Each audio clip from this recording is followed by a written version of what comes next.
on the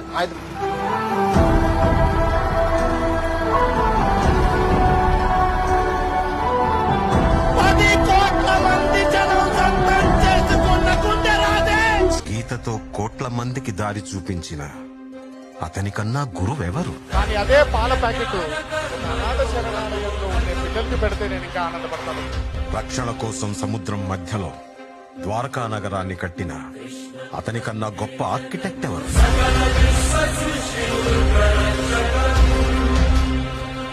చూపుతోనే మనసులోని మాట చెప్పే అతనికన్నా గొప్ప సైకాలజిస్ట్ ఎవరు? కాళ్ళకి దండం పెడితే మీ అమ్మగారికి మీ నాన్నగారికి పెట్టండి చాలు. వేణుగానంతోనే గోవుల్ని గోపికల్ని కట్టిపడేసే అతన్ని మించిన మ్యూజిషియన్ ఎవరు? నిత్యారోగ్యంతో ఉండే సూచనలు చెప్పిన అతనికి మించిన డాక్టర్ ఎవరు?